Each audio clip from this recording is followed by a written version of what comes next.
सारे जन। तो दोनों चल रहे थे, सुंदर सास जी है ना गाड़ी में बैठी हुई, दोनों आपस में सलाह मिलाती जा रही कि हमें क्या क्या वहां पर जाकर करना है। जैसे भट्टाचार्य जी थे ना, काशी के विद्वान, और पन्ना जी में जा रहे थे। पूरी बैलगाड़ी में ग्रंथ भर भर कर कि उन महात्मा जी को तो नीचा दिखाऊंगा मैं, मेरे पास तो बहुत ज्ञान है। लेकिन जब महाराज जी ने वहीं बैठे बैठे जांच लिया तो बच्चों जो खेल रही थी लड़कियां, उनके माध्यम से ऐसी वाणी बुलवा दी कि वो भौचक्का रह गए, भैया किसके शिष्य बन गए। अरे इनके पास इतना ज्ञान है, ना ईश्वर ना मूल प्रकृति तादिन की कहूँ आपा बीती, और उन्हीं से वार्तालाप करके उसका तो घमंड चकनाचूर।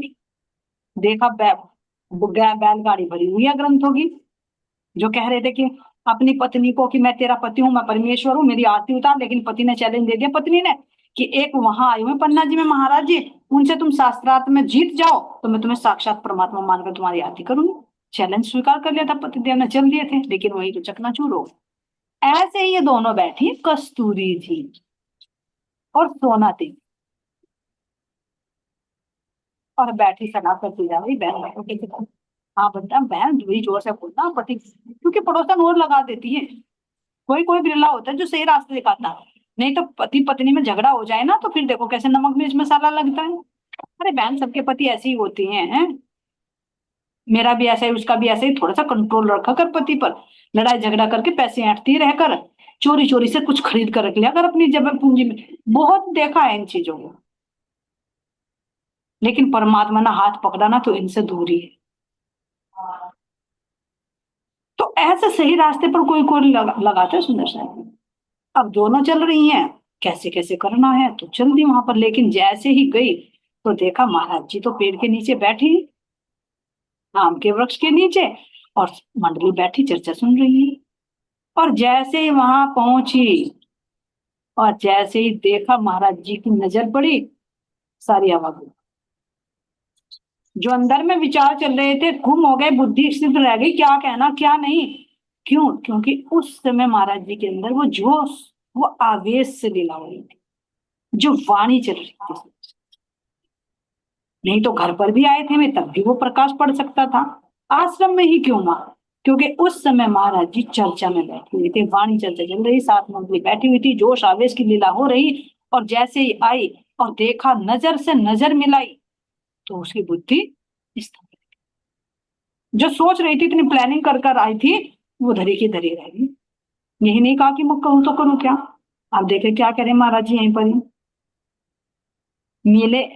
महाराज बैठे थे सन्मुख, भक्त मंडली काफी थी। मिले थे जब ये पहले एक दिन, कशिश ने थी जब मुहूर्त में। ध्यान दो, कशिश, एक खिंचाव उस समय नहीं था जब महाराज जी उनके घर गए थे।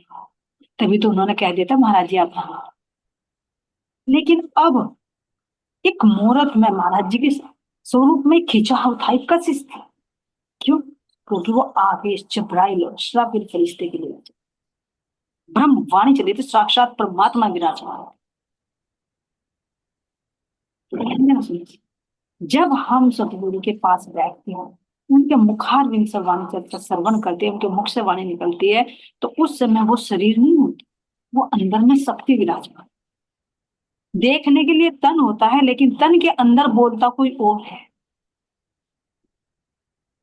तो जब जैसे ही देखा तो कह रहे हैं, रो जो माधुर्य मिला अब उनमें फर्क मिला इस सूरत में। जब घर पर गए तो कुछ और थे, अब आए देखा तो कुछ और है। समझे इस बात को? क्या महाराज जी बदल गए? नहीं, वही थे जब घर पर गए, अब भी वही है, लेकिन अंदर की शक्ति के लिए। तो ये कहे कि आवेश हर समय नहीं रहता। एक बात तुम्हें सामान्य पुरुष भी नजर आएंगे, और एक बात तुम्हें परमात्मा की शक्ति भी नजर। अगर हर समय परमात्मा की वो शक्ति रहे तो जीव सहन भी नहीं कर पाएगा। जीव की भी तो अपनी लीला चलती है। तो देखने में सामान्य लगते हैं, लेकिन जब वाणी चलती है तो कुछ और नजर आता है। और यही भ्रम के चक्कर में फंस जाते हैं। जो आवेश की लीला होती है चर्चा वाणी के समय, उसको तो हम नहीं समझ पाते, क्यों? वो तो खुद से में चलती है, उसमें एक ही पल का एहसास होता है। लेकिन 24 घंटे तो जीव की लीला चलती है, तो जीव की लीला को देखकर हम कह देते हो सामान्य महात्मा साधु है, हमारे जैसे गृहस्थी है। तो यहाँ कह रहे कि उस सूरत में बहुत फर्क नहीं, जो घर पर देखे थे और यहाँ आश्रम। मिली आंख से आंख जिस तम बांध दिया जो खूंटे से, तकती रह गई उन्हें चकित हो, रह गए खड़े देखते से। जैसे ही आंख से आंख मिली, नेत्र से नेत्र मिले, तो कह रहे हैं ऐसा लगा कि जैसे उसको खूंटे से बांध लिया। अब वो हिलती डुलती नहीं, बुद्धि उसकी काम नहीं कर रही है, मन उसका कोई काम नहीं कर रहा है, बस वो जो सूरता थी वो खींच ली। कहते हैं ना, क्योंकि अभी तक तो मन की क्रिया चल रही थी, अब जीव को सूरता को खींच लिया अपने से, तो मन क्या करे? तो मन शांत। तकती अजब हाल हुआ सोना जी का, खींच लिया जो फंदा डाल, प्रथम दरस में हो गई उनकी, देख ला लिया हो गई लाल। अजब हाल हुआ सोना जी का, क्योंकि सतगुरु महाराज जी ने वो अपनी आवेश का एक झलक दिखाई, उसको देखकर भला कौन नहीं इसके वो सवास रहे।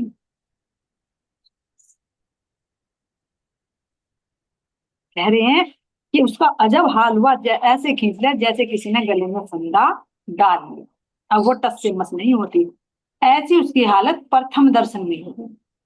जो बार बार पति कह रहे थे चल भाई तू एक बार देख तो ले, दर्शन कर तो ले, फिर उसके बाद ही निर्णय करी, उसके बाद ही रोकी, मुझे मैं रुक जाऊंगा, तुझे ना अच्छी लगी तो चल तो सही, तो एक बार मेरी बात मान। तो नहीं आ रही थी, लेकिन अब सतगुरु ने खींची। वो बल भी सतगुरु ने ही भरा पंडित जी के अंदर, जो एकदम जोश से बोल गए कि मैं तो जा रहा हूँ, जाना हो तो क्यों, क्योंकि उसको भी खींचना था। तो कह रहे प्रथम दरस में ही सतगुरु की उस लालिमा को देखकर वो भी लाल हो गई। हंसी बिना फंदे फांसे फंदे में पड़ी बेड़िया सी पाओ, मुश्किल लगा लौटना वापिस उठते न थे इधर पाओ। अब फंदे में ऐसी फंस गई कि अब वो ना तो घर आने की सोच रही है, और ना वहां कुछ कार्य करने की सोच रही है, कि स्तंभ से रह गई। अब चलना तो था घर, अब चली तो बहुत भारी भारी कदमों से, क्योंकि मन तो वहां खींच लिया। और ध्यान देना, अगर जीव को खींच लिया, आता है ना वाणी में एक पर्सन की, ये जीव और ये मन पहले से ही एक साथ है, यहाँ कर्म मिले। हुआ था ना कि जब अलग अलग होते हैं, तो वही जो हंस अवतार आए, वही विष्णु भगवान हंस का रूप लेकर आए। तो एक बार मन ने देखा तो कहते भाई ये तो हंस है, लेकिन अगर आत्मा ने देखा तो कह रहे अरे ये तो इसके अंदर तो परमात्मा है। तो ऐसा ही हुआ यहाँ पर, जो मन की डोर थी वो हल्की पड़ गई जब चित्तवृत्ति को खींच लिया सतगुरु ने। तब घर भी जाए, कैसे जाए, भारी भारी कदम पड़ते हैं। तो अनचाहे मन से फिर भी वो घर पर आ गई। कह रहे हैं क्या आकर्षण कोशिश कौन सी, बता न सकती क्या दिखा, बस इतना ही जान सकी कि किसी कशिश ने धर खींचा। अब महाराज जी के नेत्रों से क्या प्रभाव पड़ा, क्या शक्ति थी, मुझे नहीं समझ में आया, बस समझ में इतना आया कि बस कोई कशिश थी जिसने मुझे खींच लिया। सारे विचार घूम गए। अब धीरे धीरे धीरे धीरे महाराज जी कह रहे कि उसे एक अंदर का शरबत तो मिला ही मिला, इससे उसके हृदय में मिठास है। जो कड़वाहट थी ना, वो कड़वा गई, और मीठा मीठा शरबत मिला जिससे वो सारी मीठी हो गई, जो कड़वी हो रही थी। तो महाराज जी ने वो वाणी का अमृत रस पिला दिया, वो अपने हृदय में से एक बूंद मधु सागर की दे दी, इश्क की, क्योंकि इश्क मीठा होता है, प्रेम मीठा होता है। देखो ना, घर में भी पति पत्नी का प्रेम बना रहे तो कितना अच्छा लगता है, लड़ाई झगड़ा हो तो सारे में कड़वाहट फैले, भोजन बनाओ उसमें भी कड़वाहट होती है, कुछ दो उसमें भी ये ले ले खा ले, उसमें भी विष होता है, चाहे कितने मधुर व्यंजन बना कर दे दे, और चाहे प्रेम से सूखी रोटी भी हो तो वो भी कितनी अच्छी लगती है। तो महाराज जी ने यहाँ उस कड़वी को कितना मीठा बना दिया, एक अमृत का, उस प्रेम का शरबत पिला, मीठी मीठी हो गई। अब घर आई, घर आकर कह रहे महाराज जी अब यहाँ, अब जो जो करके चली वहां से जैसे तैसे घर पकड़ा, समझ गए पंडित जी उसको देख के कितना असर पड़ा। अब पतिदेव भी साथ में थे, अब लग रहा है कि वो चल तो घर की तरफ को रहे, लेकिन चित्तवृत्ति वही है, झुकी झुकी नजरों से, क्योंकि अब अपने आप गलत साबित हो गई ना। तो घर आई, अब पति की बात गई, तो पति ने क्या पूछा, मुस्कुरा कर बोलो, बोले बोलो जी कैसी यही यात्रा यह है। तो पति देव आए घर और मुस्कुरा रहे, देख देख कर पत्नी को किसका तो हाल कुछ और हो गया। तो पूछ रहे, हाँ भाई सोना जी बताओ तो तुम्हारी यात्रा कैसी रही, भाई कैसा लगा वहां जाकर, कुशल पूर्वक लौट आए हो या कुछ गड़बड़ी हुई। तो यहाँ कह रहे हैं, बोलो ठीक ठाक लौटी हो या संपत्ति लुटवा दी, होली पंडित जी से तुमने कहा मुझे लाकर फंसवा दी। भाई सारी संपत्ति लुटवाया या सही सलामत आ गई, संपत्ति क्या थी, वो लड़ाई झगड़ा ईर्ष्या द्वेष यही थी उसकी संपत्ति। भाई यहाँ के मन में जो इतने विचार उठते थे, यहाँ की बुद्धि इतनी तेज चलती थी, इतनी जुबान चलती थी, अब तो गुमसुम क्यों रह रही है, सही सलामत आ गई, कुछ सब संपत्ति लुटवाएगी। तो वो कह रही, पति देव जी आपने मुझे कहाँ जाकर फंसवा दी, कहाँ लुटवा दी। अब बोली, क्यों ऐसा क्या हुआ, कि उनके पास ना कोई मोहिनी है, जैसे जादू होता है, जो भी उनके पास जाते हैं उनके चरणों में सिर झुक जाता है। मेरी तो ऐसी हालत हो गई, मैं तो इतनी लंबी लंबी बातें सोच कर गई थी, और वहां जाती तो मेरी बुद्धि गुल हो गई, मेरी बुद्धि ने काम ही नहीं किया कि क्या कहूँ क्या ना कहूँ। तो हो ना हो उनके पास में कोई जरूर कोई जादू शक्ति है, जो उन्होंने ऐसा कर दिया। ऐसा ही होता है सुनो साहब, जब अंदर की वो प्रेरणा मिलती है। अब कह रहे उन्हीं के पास मोहिनी है, कुछ सर जाते ही झुक जाता, नहीं निकल सकता चंगुल से, अंदर कुछ पकड़ा जाता। उनके पास कुछ मोहिनी है, अंदर से पकड़े, में बाहर से नहीं, बाहर से पकड़े तो हम भी सींग मारे, हम भी लड़े, लेकिन वे अंदर से चित्त को खींच लेते हैं, और चित्त के अधीन बुद्धि, बुद्धि के अधीन मन, और मन के अधीन इंद्रियां। तो जब जड़ ही खींच ली गई तो फिर करे तो करेगा। तो पति देव जी कह रहे हैं, हाँ पत्नी जी। हंसे मास्टर जी सुनते ही, क्या कहने हैं चौबे जी, आप गए थे छब्बे बनने, बनकर आए दूबे जी। मुस्कुरा कर कह रहे, भैया आप तो, भाई चौबे जी बताओ तो सही, क्योंकि चतुर्वेदी होते हैं ना पंडितों में, जिनको चारों वेदों का ज्ञान होता है। भाई आप तो चौबे जी बनकर गए थे, आप तो चौबे जी हो, और आप छब्बे बनकर गए थे, यानी 6 गुना वो 6 शास्त्रों का ज्ञान लेकर गए थे। जो 4 वेदों का खुलासा 6 शास्त्र में, तुम तो सारे शास्त्रों का ज्ञान लेकर गए थे। लेकिन हम तो देख रहे तुम तो दुबे बनकर आए हो, 2 शास्त्रों का ज्ञान लेकर आए हो, है ना। किसका, बस मैं और मेरे प्रियतम, मैं और तुम दुबे बनकर आ गए हो, जो चारों अंतकरणों का ज्ञान ले लेकर जा रहे थे। हमें आज्ञा दो अब, घर जाओ नहीं जाने के, हम जाएंगे सोना बोली, मना करो नहीं मानेंगे। पतिदेव कह रहे मजाक ले रहे हैं, अच्छा सोना नु बता, अब तू मना करे ना महाराज जी के पास, तो मैं जाने का, ठीक है तू जिद कर रही थी ना, अब मैं जाता हूँ, अब नहीं जाएंगे। अब वो मुस्कुरा गया, बोल आप जाओ ना जाओ, पर अब मैं जाऊंगी, आप मुझे रोक के दिखाइए। हो गया उल्टा। अब आई ना, जब उस स्टेज पर आते हैं ना, तब पता चलता है, हम दूसरे को रोकते हैं तो कितना कष्ट होता है।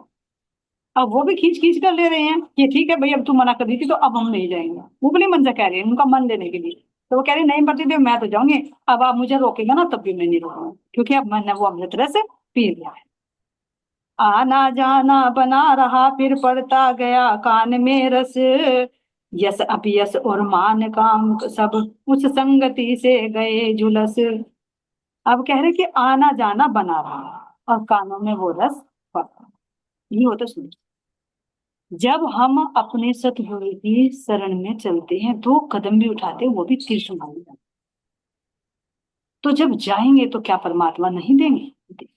कोई खाली न गया इन खिलकते, कछू लिया हक का भेद, और सो कहीं और जाए ना सके, सो पढ़िया इश्क के कैद। जो सतगुरु के पास जाएंगे तो वो इश्क के कैद में हो जाएंगे, उस परमात्मा की प्रेम की डोर में बंध गए। तो नित्य प्रति जाते और कानों में वो अमृत रस जाता।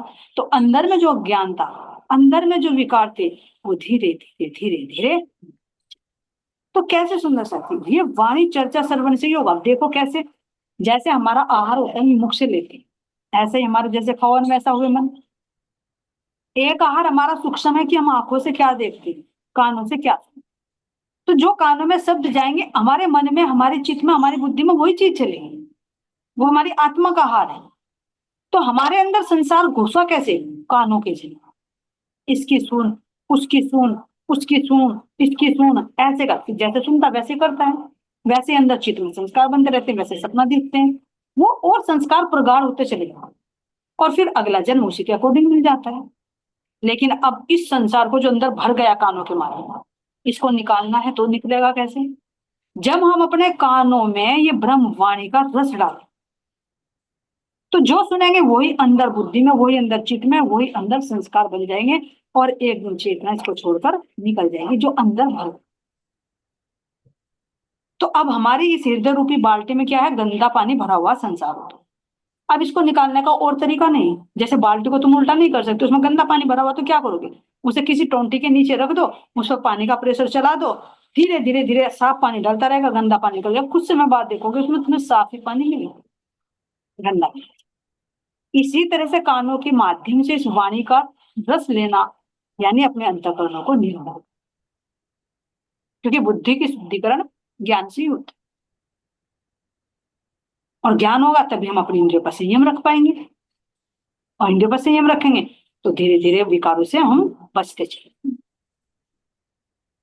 तो यहाँ पर कह रहे हैं कि अब दोनों हम आते, किसी का कोई कुछ कह रहा है, यस अपयस, क्योंकि जब पति पत्नी जाएंगे तो अब संसार वाले उंगली उठाएंगे, माया तो किसी ना किसी रूप में आएगी, भैया इनको तो और काम नहीं है, बस ये तो ये चलते हैं। तो महाराज जी कह रहे कि उन दोनों ने किसी चीज की परवाह नहीं की, वो नित्य प्रति आते, और आकर क्या कह रहे फिर यहाँ पर, सहित मास्टर जी दोनों के आश्रम पे ही बुला लिया, दी रसोई सेवा सोना को और कुठार भी उसके साथ। अब वहां से अपनी नौकरी भी करते हैं जो स्कूल में करते थे, और आश्रम में ही रहने लगे दोनों पति। और सोना को क्या दे दी? रसोई की सेवा दे दी, और जो कुठार होता है, जैसे मतलब जितना अन्न वगैरह होता है, उन सब की देखभाल करना, ये जिम्मेदारी। और ये कहा कि भाई मंदिर में जो सेवा पूजा है उसमें भी अगर तुम्हारा संग मिले तो उसमें भी तुम शामिल हो जाए, लेकिन विशेष जिम्मेदारी रसोई की उठा ली।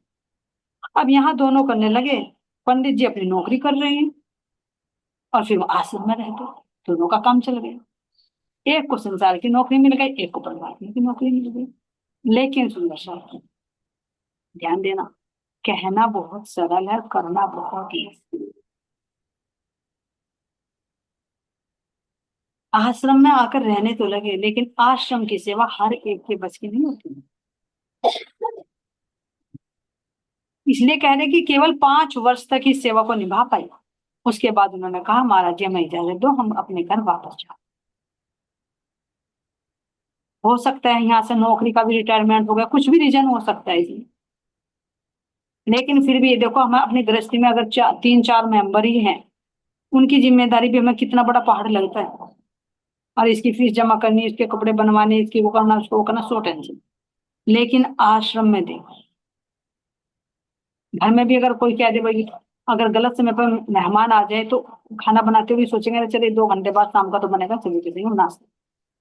और आश्रम में किसी भी टाइम कोई भी सुंदर साथ आ जाए, हर समय हाजिर में रहना पड़ता है। आश्रम का मतलब ये नहीं कि जाओ और खाली पड़ो, ऐश करो। आ श्रम, आ और श्रम करो, यानी आ और मेहनत करो, घर नहीं। ये हर एक के बस की नहीं, तो कहना बहुत सरल होता है हम आश्रम में जाकर रह लेंगे, लेकिन जब हम 4 परिवार के मेंबरों का भरण पोषण नहीं कर पा रही है, उनकी सेवा नहीं कर पा रही है, तो ये देखो हम 50 या 100 आदमियों का कैसे लेंगे? तो ये भी कोई कोई बिरला ही संभाल पाता है जिम्मेदारी, जाको धनिए पकड़ ले। तो 5 वर्ष तक इन्होंने फिर क्या कह रहे हैं, अपनी गृहस्थी में चले गए, लेकिन गृहस्थी में जाकर भी अपने संयम पर रहे।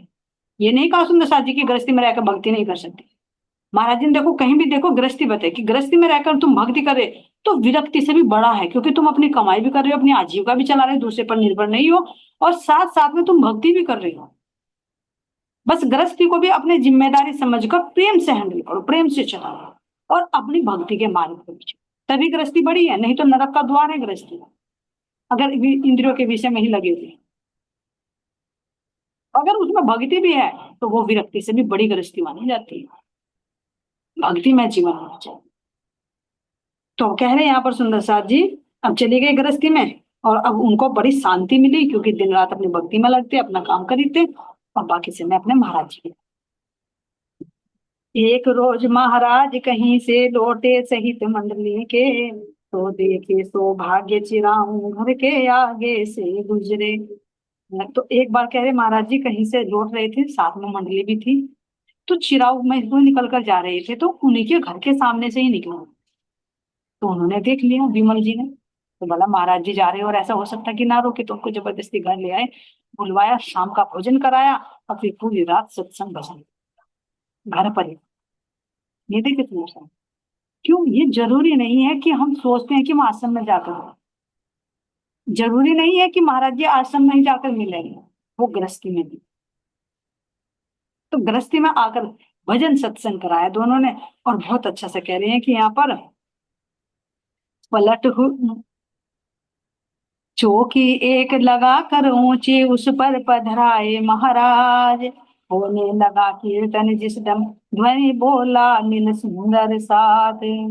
प्रकटाइक प्रकाश परलौकिक, सतगुरु छवि जगमगा उठी। पलट हुए महाराज राज जी, बड़ी मोहिनी छवि देखी। क्योंकि अब कोई शंका नहीं रही यहाँ, दोनों पति पत्नी। तो जैसे ही आरती भजन कीर्तन होने लगा, जोर जोर से सुंदर साथ गाने लगा, तो जो महाराज जी की ऊंची चौकी लगाई हुई थी, जब महाराज जी उन पर बैठे थे, तो उनके स्वरूप में साक्षात राज जी महाराज जी नजर आए। वो अंदर का स्वरूप जगमगा। क्यों? क्योंकि सतगुरु संग करता, सतगुरु से अलग नहीं है। करता था लहारती उस दम, हुआ जिस समय यह दर्शन। था लावण्य मधु ज्योतिर्मय, लगी बड़ी प्रिय राज फबन। अब कह रहे हैं कि मेरे हाथ में आरती का थाल था, जैसे मैं सतगुरु महाराज जी की आरती कर रहा था, तो उनके अंदर वो ज्योति, वो प्रकाश फैल रहा था। वो कितना सुंदर लावण्य, वो किशोर स्वरूप, दुख पर लालिमा, है ना। वो सुंदर स्वरूप कह रहे कि भवन, इतने सुंदर, इतनी प्यारी मूर्त मुझे धनी की लगी कि जिसका वर्णन नहीं किया जा सकता। तब वही स्वरूप सुंदर साथ जी, जैसे पन्ना जी ने इंद्रावती जी के अंदर जो जिस स्वरूप में देखना चाहता था, उसी स्वरूप।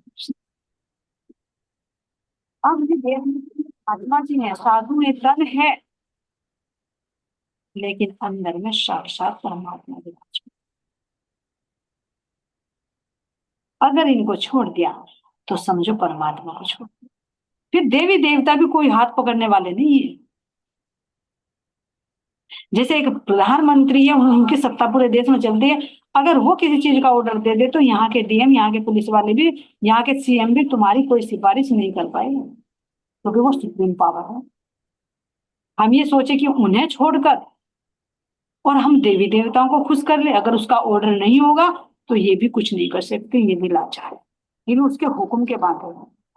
और अगर उसका हुक्म होगा तो सारे देवी देवता पहरे पर खड़े रहेंगे, असराफिल जबरैल पहरे पर खड़े रहेंगे, बाल भी बांका नहीं हो सकता। लौकिक में भी देखो, अगर किसी से प्रधानमंत्री का रिलेशन है, राष्ट्रपति से रिलेशन है, तो यहाँ के सीएम भी उसको सैल्यूट करते हैं।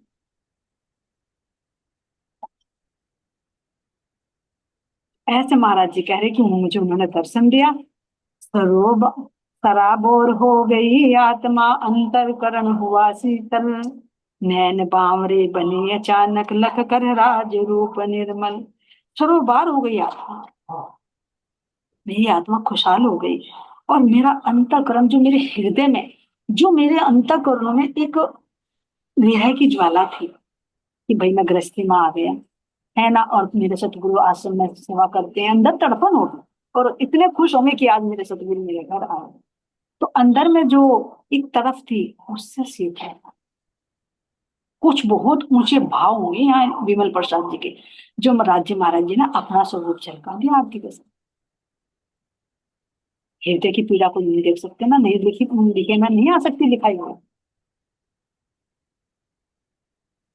नैन बावरे बने अचानक, लग कर रूप से राज रूप निर्मल। अब कह रहे हैं यहाँ पर कि मेरे नैन बावरे बन गए, जब मैंने देखा तो बस ये देखता कि और दोबारा दिख जाए, और दोबारा दिख जाए मुझे। बावले से हो गए नैन, जैसे इधर उधर किसी को खोज रहे हैं, और लख कर राज रूप निर्मल। वो निर्मल स्वरूप निरख कर देने का मेरे नैन बाबू से हो गई। प्रेम जैसे बावले नहीं, इश्क में बावले। हृदय चकोरी देख चंद्रमा भूल गई लेना निश्वास।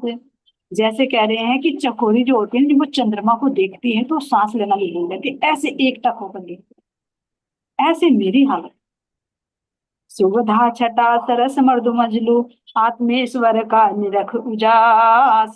रोने लगे फंद यम के सब हठास कर उठा सुहाग। सुविधा छटा यानी बहुत सुंदर छटा, और सरस बहुत ही सरल बहुत ही मधुर कोमल, अपने आत्मेश्वर का, अपने परमेश्वर का रूप में रखकर परिधान। और रोने लगे फंद यम के सब अट्ठास कर उठा सुहाग। पद पंकज मन हर सूरत के आत्म ने पकड़े एक साथ। रोने लगे फंद यम के सब। अब यम के फंदे में कोई नहीं बांध सकता।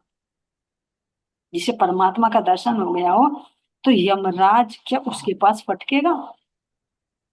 नहीं। हिम्मत नहीं है किसी प्रधानमंत्री राष्ट्रपति की पत्नी के पास यहाँ का कोई होमगार्ड जाकर खड़ा हो जाए। इसी तरह से यम के फंद भी ये रोने लगे कि ये जीव तो अब हमारे से परे पहुंच चुका है, जो अब तक हमारे बंधन में। और ठास कर उठा सुहाग, क्यों? क्योंकि अब तो मुझे मेरा सुहाग मिल चुका, और इस त्रिगुण के फंदे में, इस यम के फंद में जो फंसी हुई थी, इससे मुझे छुटकारा मिल गया।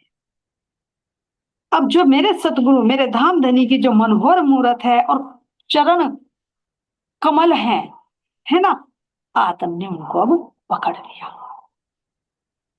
पहचान लिया कि सतगुरु के रूप में मेरे साक्षात धाम धनी है, इनके अलावा मेरा और कोई है ही। समर्पण कर।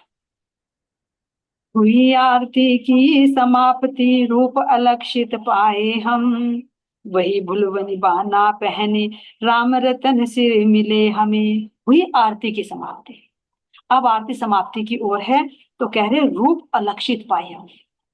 जैसे ही आरती हो रही थी तो आरती के बीच बीच में वो स्वरूप नजर आया, और जैसे आरती समाप्त हुई तो वो रूप ही अलक्षित अलक्षित हो गई। फिर साधारण के साधारण है। तो कह रहे हैं वही भुलवनी बाना पहने, वही भुलवनी बाना पहने। ध्यान देना, कैसा बाना पहन रखा है? यहाँ के तन का, जो बुलावे में डाल दे। अरे ये तो महाराज जी तो है, शेरपुर के महाराज जी, राम रतन महाराज जी। फिर वो की वही, और अंदर में किसका दीदार किया? एकदम परमात्मा का। तो कह रहे भुलवनी पहना, फिर भुलावे में डालने वाला बाना पहन लिया मेरे से तो ने। फिर सामने नजर आ रही है श्री राम रतन जी महाराज। अंदर में देखे तो राज, बाहर में देखे तो महाराज। ये छिपी दिल छल का रूप असल बन, असल का बातन अंदर कुछ तो बाहर और। राम रतन श्री उधर राज जी में है फर्क भला किस तोर। छल का रूप असल का बात। जब आरती हो रही थी तो वो जो असल का बातुन रूप है, जो राजी महाराज जी, वो रूप उनके अंदर नजर आए। और कह रहे अंदर कुछ बाहर कुछ। समझ लेना, समझ। अंदर कुछ बाहर कुछ। अंदर में साक्षात पूर्ण ब्रह्म परमात्मा है ना, और बाहर में एक तन पांच तत्वों का हमारे जैसा। और वो भी कोई सुंदर नहीं, सुंदर वस्त्र आभूषण सुंदर अंकित नहीं, एक लंगो, हाथ में कमल, बाहर कुछ अंदर कुछ। राम रतन श्री उधर राज जी में है फर्क भला किस तोर। लेकिन जब दोनों स्वरूपों का समझ लेंगे तो इधर राम रतन महाराज जी, अंदर महाराज जी, तो दोनों में कोई फर्क नहीं। क्योंकि पहले ही जब दादा गुरुजी ने कहा था कि ओढ़ ले कफन, मरने के लिए तैयार हो जा, उसी समय राज जी ने दर्शन देकर कह दिया था मैं तुम्हारे अंदर में विराजमान होने जा रहा हूं। तो बाहर से तो रामरतन महाराज जी, लेकिन अंदर राज जी। तो कह रहे जिसने दोनों को परख लिया तो कोई अंदर नहीं है। जैसे एक सिक्के के दो पहलू होते हैं, अलग नहीं कर सकते तुम, लेकिन वो तुम्हारा नजरिया तुम कौन से पहलू को देखो, लेकिन वो दोनों एक है। सतगुरु संग कर परिचय सतगुरु आत्मनाथ पति के सिवा हमें कुछ जचा नहीं, परिचय और अधिक क्या देते, खोल दिया सब कुछ बचा नहीं। कह रहे कि मेरी आत्मा के नाथ, मेरी आत्मा के पति है, मेरे प्राणों के आधार हैं, मेरे जीव के जीवन है, क्योंकि मेरे जीव को भी जीवन इन्हीं से मिला। मेरे प्राणों, मेरे अंदर जो प्राण चल रहे हैं वो भी उन्हीं के चल रहे हैं जो आत्मा के अंदर है, और मेरे आत्मा के नाथ भी वही है। तो कह रहे हैं कि उन्होंने सब कुछ खोल दिया, कुछ भी छिपा नहीं रहा। तो मैंने जो जाना उसका मैंने परिचय दिया, इससे ज्यादा मैं कुछ और नहीं बोल। ही है छिपे हृदय में अब तक आज उजागर करती हूँ, सतगुरु श्री श्री राम रतन जी को श्री राज समझती हूँ। तो कह रही है सोना देवी कि आज के बाद जो मैंने देखा उनके अंदर जो स्वरूप देखा, तो कह रहे कि सतगुरु श्री श्री राम रतन जी को मैं आज साक्षात श्री राज जी समझती हूँ। समझती नहीं है, लेकिन वो माने जिसको दर्शन हो जाए। ऐसा नहीं सुंदर सर जी दर्शन देते, दर्शन देते हैं राज जी। एक रोज जाना यह पूरा संशय रहा न तब से शेष, इस चोले में श्री सतगुरु के छिप कर बैठे हैं आत्मेश। अब कोई शंका नहीं रही, इसी चोले के अंदर मेरे धाम धनी छिप कर बैठे हैं, ये आंख मिचोली की लीला खेल रहे हैं। अब यहाँ पर कह रहे हैं कि एक दिन में ध्यान में बैठी थी, कह रहे हैं ठीक है, वही है सुंदर साथ जी जो महाराज जी के पास जाने से रोक रही थी, आज साक्षात दर्शन होकर लेकर बता रही है हमको कि अब मुझे कोई और नजर नहीं आता, मुझे साक्षात धामधनी नजर आते। इसके यदि थी ध्यानस्थ अवस्था, एक दिन चित्त लगाए बैठी थी, उसके बाद आए पति मेरे दर्शन दिए उन्होंने भी। तो एक दिन कह रही कि मैं ध्यान में बैठी थी, तो मेरे पति जी आए, उन्होंने मुझे दर्शन दिए। और उस समय कह रहे कि वे मेरे पति तीतराम में रहते थे, तीतराम में, उनके पास नहीं थे, यहाँ पर चिराम तीतराम में रहते। हो सके सर कहीं शिफ्ट होगी वो ड्यूटी, है ना, तो ये चिराव में है और वे तीतराम में। तो कह रहे कि तीतराम में मेरे पति रहते थे, तो ध्यान में बैठी थी तो पति देव नजर आए और बोले सन्मुख आते, क्या बोले, घर आपत्ति ना हो तुमको कुछ कुछ, तो लड़के को ले जाऊं, अगर नहीं हो इच्छा तो मैं उसको यहीं छोड़ जाऊं। जो इच्छा हो इतना कहकर उनको भी प्रणाम किया, बाद 3 दिन के पंडित जी आए मैंने ध्यान दिया। तो जैसे ही ध्यान में बैठे थे, क्योंकि जब ध्यान में बैठे तो आगे पीछे का सब आवाज होने लगा। तो कह रही कि जब मैं ध्यान में बैठी थी तो मेरे पति देव आए और मुझे कहा कि तेरा हुक्म हो, तुम पुत्र को भी अपने साथ ले जाऊं, अगर तुझे कोई परेशानी ना हो, विरोध ना हो। तो पत्नी ने कह दिया कि ठीक है, जैसे आपको अच्छा लगे वैसे करो। तो ये ध्यान में दिखाई दिया। फिर 3 दिन के बाद ही पतिदेव आ गए और उन्होंने वो ही बात तो कि अगर तेरी इच्छा इजाजत हो तो मैं लड़के को ले जाऊं, अगर आपत्ति ना तुमको कुछ हो, अगर आपत्ति है तो मैं ही छोड़ जाऊं। वही जवाब सोना ने दिया कि कहा कि जो इच्छा हो वही शब्द मैंने भी कहा दोहराया, जो पहले ही ध्यान में हो चुका। क्या जैसे आपकी इच्छा हो तो ले जाओ। तो कह रहे एक समय में ही मैंने इस तरह त्रिपति दर्शन पाया, सोनावती उर्फ सुंदर बाई सतगुरु ने नाम धरा। तो कह रहे इस समय मैंने अपने पति के भी दर्शन पाए, और अभी आरती करते समय राजी महाराज जी के भी दर्शन पाए, है ना। तो इस तरह से कह रहे मैंने दर्शन पाए, और सतगुरु महाराज जी ने जांचा परखा, तो फिर कह रहे कि मेरा नाम सुंदर बाई नाम, जैसे जुगलदार जी उनका बारू सिंह जी का ना बाबू लड़का था जो शेरपुर का, तो उनका नाम भी मारे, तो इनका नाम सुंदर बाई था।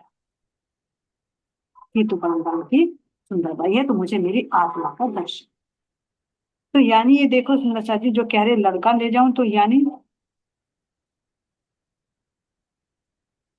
पति के भी दर्शन हो गए, असली पति के भी दर्शन हो गए, अपने भी दर्शन। तो यहाँ कह रहे अब्जा किस प्रकार अब उन्हें सराहे, हमसे कितना प्रेम करा, किसे सुनाए गाथा अपनी, कोई नहीं सुनने वाला। कह रहे किस प्रकार सराहे सतगुरु ने, किस तरह से प्रेम दिया, किस तरह से दर्शन दिए, ये मैं किसी से बता नहीं सकती, किसे सुनाए अपनी गाथा, क्योंकि यहाँ पर कोई सुनने वाला ही नहीं। रोगी की बात तो रोगी समझता है, प्रेमी की बात प्रेमी समझता है, दूसरा नहीं समझता। खुलती नहीं जवाब अपनी भेड़ दिया जैसे ताला, कह रहे कि अब मेरी जुबान नहीं खुलती कि मैं सतगुरु के बारे में क्या बताऊं। सतगुरु तक जो भी गया मिला अवश्य प्रसाद, चाहे थोड़ा ही सही चाखा अमृत स्वाद, चाखा अमृत स्वाद। कह रहे कि जो भी सतगुरु तक गया उसको प्रसाद अवश्य मिले। प्रसाद बाहर का नहीं, स्वयं परमात्मा सा साक्षात दर्शन। जो सतगुरु की शरण में जाता है उसको अवश्य प्रसाद मिलता है, और चाहे थोड़ा ही सही, लेकिन वो उस अमृत को चाहता है। वो उसकी कैपेसिटी के अकॉर्डिंग है, कितना लेता है वो अंदर तक का ले लेता है, या बाहर बाहर से सतगुरु के रूप में मानता है, या फिर लौकिक जाहिरा मेहर के लिए जा रहे हैं तो जाहिरा मेहर भी होती है। ऐसा नहीं, जिसको लौकिक चाहिए उसको लौकिक देते हैं, जिसको पारलौकिक चाहिए पारलौकिक देते हैं। लेकिन कोई खाने ना गया इन खिलवते कछू दिया हल्का। ऐसे सतगुरु महाराज की महिमा सुंदर सा जी अपरंपार है ना। कैसे कैसे उनकी लीलाएं हुई। तो ये देवबंद के जो विमल प्रसाद और सोना जी उनकी पत्नी थी, उन्होंने अपनी बेटी इसमें बताई कि सतगुरु महाराज जी ने साक्षात कैसे हमें दर्शन देकर निहाल कर दिया और मेरी आत्मा का नाम भी, है ना। तो जैसे सुंदरबाई हमारी एक श्यामा जी के रूप में आई और एक सुंदरबाई, ऐसे ही सुंदर सा जी को ये नहीं कि एक ही सखी का नाम है। जैसे जुगलदास महाराज जी प्राणनाथ जी के साथ में रहे, एक जुगलदास जी का नाम भी दिया महाराज जी ने। एक एक नाम के जैसे यहाँ पर कई होते हैं, तो हर एक गुण हर एक आत्मा के अंदर है। कई कई सखियां एक नाम की हो सकती हैं, ऐसा नहीं। इसी के साथ बोलिए, बोले श्री प्राणनाथ प्यारे की जय, श्री सतगुरु महाराज की जय, तीनों पुरी धाम की जय, शेरपुर धाम की जय, सर्व सुंदर साथ की जय। प्रणाम। जैसे विष्णु साथ के चरणों में कोटि कोटि प्रेम प्रणाम। जिसमें चाहिए कुछ रह गया और इसमें कुछ त्रुटि हो रही है तो सुंदर साथ जी माफ करते रहना। आप सभी के चरणों में कोटि कोटि प्रेम प्रणाम जी। कल चलेगी सुंदर साथ जी जुगलदास जी की लेखक शेर। क्या घटना घटित हुई है, कैसे उनके अंदर विश्वास था, कैसे उनको विश्वास दृढ़ कराया, ये सब हम करेंगे हम आज के। गुरु श्री राम जय श्री गुरु श्री राम महाराज जी।